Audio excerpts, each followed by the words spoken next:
This course is going to rely a good amount on students bringing in really good and well-designed discussion questions, which is not as easy as it sounds like. So from time to time, of course, I'll bring in questions that we can discuss based on the readings, but there's also going to be times where students really need to generate good questions.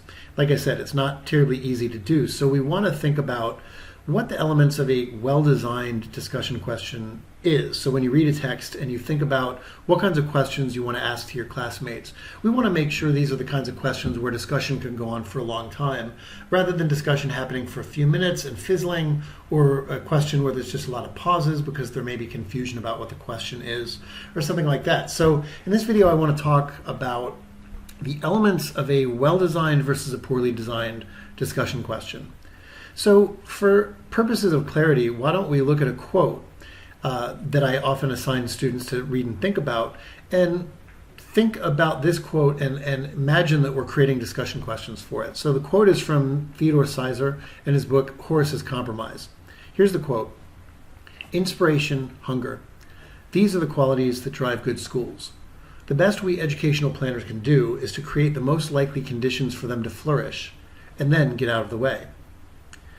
So I have assigned students this quote to look at, just this quote in class. And believe me, well-designed questions around this quote can lead to 30, 40, 50 minutes of good discussion. Whereas a poorly designed question means discussion fizzles after a few minutes. So let's start talking about the elements of well-designed discussion questions, and then we'll talk about the types of discussion questions that someone can and should be asking. So the first distinction I think we need to make is between what are called closed-ended questions and open-ended questions. You probably know by now that closed-ended questions are not terribly good for discussion, and there's a reason why.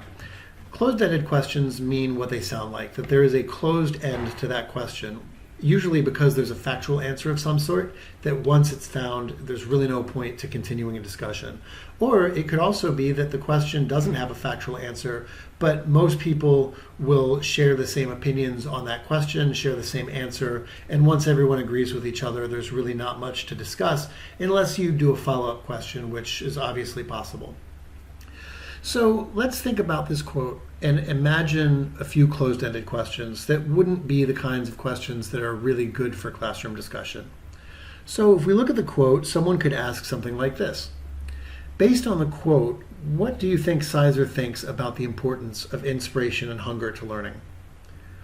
There's kind of a factual answer to this question, and that's one of the reasons why we're going to call it a closed-ended question. Because if you look at the quote, it's pretty obvious that he actually says, inspiration, hunger, these are the qualities, presumably the primary qualities, that drive good schools. So the interpretation and answer to that question is fairly obvious. We could even say it's factual. Another kind of open-ended question could be something like this: based on the quote, does Sizer believe that the lecture method of instruction is the best thing for a teacher to do? It's pretty obvious from this quote that Sizer does not believe that Sizer actually believes the opposite, that we need to create conditions and then get out of the way. So those are two open-ended questions where I think what's going to happen is, closed-ended questions, where I think what's going to happen is that the answer really does have a closed end to it, and that end is everyone coming up with roughly the same answer and then discussion fizzling out. So if we wanted to open those up a little bit more, we could. So an open-ended question is almost the opposite of a closed-ended question. We call it open-ended because the end is actually fairly indeterminate. We don't know. And it's probably because we expect that the answer, if it's factual, is either going to be so difficult that no one person is really going to get there by themselves, and we're going to have to struggle, and that's where the conversation is. Or if there's no right or wrong answer, maybe there's several different interpretations that people in the class could have. So when you're designing a question, you want to design it as an open-ended question. You want to design something where different people could have different responses, and different people are likely to have different responses. And if there's a factual answer to the question, it's the kind of factual answer that would cause people in class to really struggle to work at getting that answer. So let's maybe design a question like this, that's open-ended. In the quote, what exactly does Sizer mean by inspiration and hunger? And this would potentially have students going back to other parts of the reading to figure out, does Sizer really define what he means by inspiration and hunger? We could even follow that up with, Do your definitions of inspiration and hunger match Sizer's, or do you think they're at all different? That could also be an open-ended question, because it could be the case that folks now have to think about, well, here's Sizer's definition of inspiration, and here's what I think inspiration is. Are they aligned or not? Maybe they're not. Another really good way to do open-ended questions is if you imagine that everyone's going to, let's say, agree with a quote like this. You could design what some people would call a devil's advocate question, which kind of challenges the quote and forces people to really defend the quote. So even if people agree with the quote, maybe their defenses of the quote will be different. So you could ask something like this. Sizer believes clearly that inspiration and hunger are the most important aspects of learning that school planners need to design, and then they get out of the way. But could it be that there are situations where educational planners should not just get out of the way, and there's other things that they can do besides provide the conditions for inspiration and hunger? So now you force people to really think about the quote and say, wait a minute, well, maybe there are situations where Sizer's quote, even though it sounds great, is wrong. Maybe there are situations where teachers and other educational planners should actually not just get out of the way once inspiration and hunger are there. Maybe they need to guide students in certain ways. And so people could potentially disagree about this, and that is what makes it an open-ended rather than a closed-ended question. We also want to think about the difference between questions that are so narrow that discussion becomes constrained, or questions that are so vague that the question is just too big for anyone to get a real concrete handle on. So questions that are too narrow basically constrain by making sure that a question can only be discussed in very narrow parameters. And a question that's too vague is something that's usually several more concrete questions are involved in it, and it's just so big that it involves all of those. So let's go back to our quote and think about a question that might be really narrow. This is actually a really hard quote to think of a very narrow question from, but one of the questions I could think of that could be too narrow for real discussion would be someone saying, so Sizer believes that inspiration and hunger are important, and we should set those conditions and get out of the way. But does that work in a 6th grade math class?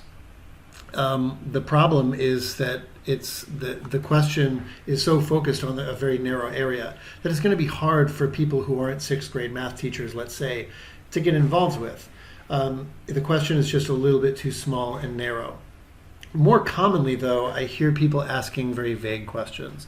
So the vaguest question I can think of that someone might typically ask with a quote like this is, do you agree with Sizer on this quote? Do you agree that inspiration and hunger are the most valuable things and we should just get out of the way afterwards? So people could technically respond, but the response would be fairly big. The response would be, yes, I agree because, or no, I don't agree because. So what you could do to narrow down that question is you could give an idea of what your answer is, and then people could respond to your answer. So you could say, do you agree with Ted Sizer when he says inspiration and hunger are most important and then we should get out of the way? I disagree because in these cases I think that teachers' roles may be more than that. What do you think? Because that gives people a very concrete response that you've just given to potentially go off of in terms of the question. Or another way you could do that, if a question is really vague and you just want to know if they agree, instead of asking whether they agree with the whole quote, you could actually break it down and say, Sizer believes that once we've created these conditions, we should get out of the way. Do you agree with that part in particular? Or Sizer believes that inspiration and hunger are the 2 central qualities for schools. Do you agree with that, or are there other qualities that he might be ignoring? That's a little bit narrower, that's a little bit more concrete. That gives people a little bit more sense of something they can really respond to. You also want to make sure that your question is pretty concise. So if your question really requires 3 paragraphs to ask, because they have to know a backstory and some other things, someone could potentially get lost. And oftentimes when I hear people give questions like that, where it takes them, 4, 5, 6 sentences to really explain the question, by the time you get to the end of your question, people have somewhat forgotten the backstory. So they have to ask, can you repeat the question, or can you clarify, or something like that. So you want to make sure that the question is obviously meaty and discussion worthy, but it's also as concise as you can possibly make it. So that's kind of the difference between too narrow and too vague. So let's go on to the type of questions that a person could potentially ask that would really make for good discussion questions. So first, there are what I like to call clarification questions, although It's not necessarily clarification. This would be the kind of question that if you're reading a text and something the author says just really doesn't make sense to you, not that you disagree with it, but that it doesn't make sense to you. In other words, I don't know if I agree with it because I'm not really quite sure what the author means. That's what I would call a clarification question. Those are completely legitimate questions to ask because they can often lead to good discussion, because if you're confused by what an author means by something, then maybe their meaning isn't obvious. Maybe it's too vague. So that's a really good thing to discuss. If you understood it, the meaning would be obvious. So we could say something like this. If we go back to our quote, Sizer says that we should create these conditions and then get out of the way. But I'm not sure what he has in mind by creating these conditions. What kinds of things does he mean? Because he doesn't really say. So what do you think he means by creating these conditions? What does he have in mind for the educational planners to be creating? You could ask a question like that. Or again, I think we've covered this one earlier, you could say he talks about inspiration and hunger, but I'm not sure he really defines what he means by that. So in order to understand what he means, I would like to know what you think he means by inspiration and hunger. One thing you have to be careful about with these questions and responding to these questions is if someone is asking you, what do you think Sizer means? You're not responding with what you think the words mean to you. You're responding by, let's look back at the text to see if we can figure out what Sizer means by inspiration and hunger. Maybe part of your answer could be, but here's what they mean to me, but you would really want to specify that. So clarification questions are really about the text, and when you're answering them, if someone asks, what does Sizer mean by this, you should really be responding with what you think Sizer means, not what you think you mean by the terms. So those are clarification questions, and oftentimes clarification questions are good to get out of the way first before you talk about other things. Because if you have a disagreement about this quote, for instance, it may be that you disagree on what Sizer means by the quote. So sometimes, especially in in-person courses, I find that people disagree about a particular quote, a passage that they both read. And it becomes evident to me as the discussion facilitator that really the disagreement is deeper than that. The disagreement is not really about the quote, it's about you getting different interpretations from the quote. So at that point, I stop and I ask a clarification question. Oh, well, it seems to me like we're disagreeing about what Sizer means by get out of the way. What do you think he means by get out of the way? Or what did you take him to mean by get out of the way? And only when you get to that clarification can you really start really talking about your different takes on the quote. So clarification questions are very helpful. So we also have what I might call expansion questions or elaboration questions. So these are questions that go beyond the quote.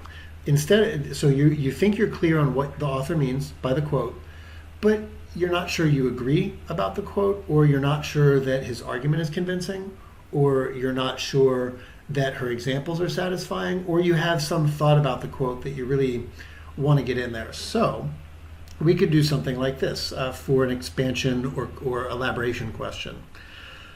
You could ask, Sizer believes that educational planners need to create these things and then get out of the way. But I'm not sure he takes seriously teachers' other functions. So I'm curious as to what you think about this. Does Sizer's quote encapsulate what educational planners are supposed to do? Or does he leave some things out? That would be an expansion question because it goes beyond the quote itself. Another potential expansion question on this, if you look at the quote real quick, you'll notice he talks about educational planners. So he's really gearing this quote towards administrators and people like that. So another expansion question could be, I agree with this quote as far as what school administrators should do and the creation of school. But is this quote also applicable to teachers in individual classrooms? Does this quote apply to teachers as well as educational planners? That could be another potential kind of question. A third thing you could do is a more general question about, he believes we should create these conditions and get out of the way. In your opinion, teaching the subject that you teach, what are the best ways to create those two conditions, inspiration and hunger, and then get out of the way? That's a great question because people are obviously going to have different interpretations based on their different background experiences and things like that. So the discussion potentially could go on, and it would be a really helpful question. The last kind of question I have is what I would vaguely call an experiential question. This is when you're pairing something from the text with personal experience. So it will often happen that something that you read in the text triggers a certain thought, maybe a certain memory or an experience that you've had, and you want to share that with people and you want to get their kind of take on it. So you could do something like this. Sizer's quote about creating the conditions and then getting out of the way reminds me of a school that I once saw or a teacher that I once had who I think did this. Let me explain what they did. I think it's relative to that quote. Have you ever had a similar experience, or have you ever seen teachers not do this? Something like that. So it's a question that really brings in your personal experience. It goes beyond the text, and it goes even beyond expansion because you're really bringing in like a personal experience to the thing. So those are the three kinds of, broadly speaking questions. I'm sure there are more types of questions, but those are the three rough ones. So clarification questions really ask for clarification about what do you think the author means by this text. Expansion or elaboration questions are what do you think of his argument? Do you buy this part of the argument? Do you buy that part of the argument? Is he missing something here? Is she leaving something out? And then your experiential questions pair the text with maybe experience you've had, etc., or thought you have that you want others to kind of hear and maybe give their take on. So the last and most important thing that I probably should have prefaced the video with is all good discussion questions are questions where you really would like to know the answer. So you're not just creating a question just to create a question, but whenever you read a book or whenever you see a piece of media, and you do it actively, there's probably reactions that you have. Sometimes maybe you don't like a certain passage. Sometimes a passage really resonates with you and you want to find out, here's why it resonates with me. Does it resonate with you as well? Or you want to find out the answer. I don't know what the author means by this. I want to figure out what you think the author means. So you really want to ask questions that are authentic questions so that people can answer in ways that you would benefit from. That's the whole point of discussion. So those are some things, of course, to keep in mind when you're doing discussion questions in class. And the more you ask, the more practice you get, the better we'll get at this. But these are some of the things to keep in mind. So from time to time, you might want to just review this video. If you have a question that doesn't work, that doesn't really lead to any discussion, you might want to come back to the video, watch it a little bit, and kind of retool your question based on some of these considerations.